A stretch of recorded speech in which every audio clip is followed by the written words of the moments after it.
So my name is Ben Currie. I have been sober since August 21st, 2008.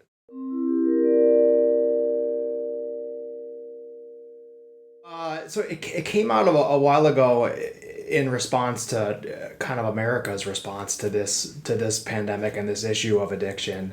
I really, I mean, I'm going to get a little opinionated here, I guess, with some of the viewpoints of America and how they've handled criminal justice. But this is not a criminal justice issue. This is a social issue, and this is a human issue, addiction and mental illness. And I think drug court was a step in the right direction, and it got applauded in many ways.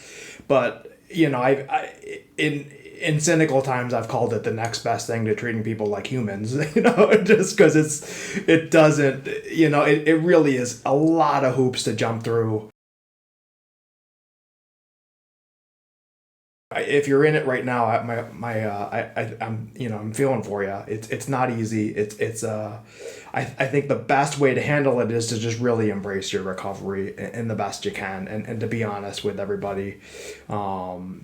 And to be at that level. Unfortunately, I think the whole recovery system got kind of tied to that criminal justice model of, we want you to do this perfect and you fit that mold, or else you're going to suffer consequences and you're going to have to do more, and you're going to have setbacks, and you're going to have to go to inpatient, and you're going to have to go to more appointments, and it's all time consuming, and it can conflict with work, and it can make you lose work. It can make you have to liquidate your assets to get into a halfway house or something like that, something you didn't necessarily think you had planned. In my experience as a therapist, I've seen a lot of these things. A group member of mine had he had the offer of either probation or drug court, and the whole group said, take probation, because it's less intrusive in a lot of ways. I also think, there's this bias. My last job was with psychotic patients. I was the drug and alcohol counselor on this mental health team, working with patients with psychotic disorders. And I had a friend from high school who was very privileged. Within a few months, them in mental health court, they were just sending email updates. That's how easy it was for them. They didn't have to go into court at all. They just kind of assumed they were doing well. And then my patients in the inner city with severe mental illness were run ragged, and it was very stressful for them. So I think there's this bias too. Also, the idea of the random screen. You know what I mean? If you're, let's say, a white guy who works an IT job remotely, you can get out of work and go to a random screen.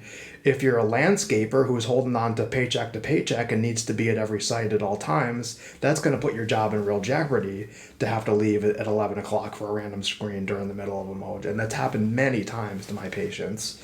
That's a real unfortunate thing. I think it was a step in the right direction, but I think really America needs to move towards some of these more progressive routes that other countries have done, and really embrace it, like I said, as a social issue and not a moral issue or a crime issue. Absolutely, without a doubt, there's total success stories to drug court, and there's people who do it without much issue whatsoever, and go on to have full sobrieties. And I think the whole abstinence model in general, I challenge a little bit, just because a lot of people just aren't ready, and it's a frustration on the whole system to try to put a square peg through a round hole, when someone's really struggling to get it. But if you are one of those people that's struggling in drug court, there's people that are working to change those systems, and people working to accommodate your needs and meet you where you're at in a better way that's less intrusive and less tied to the criminal justice of America.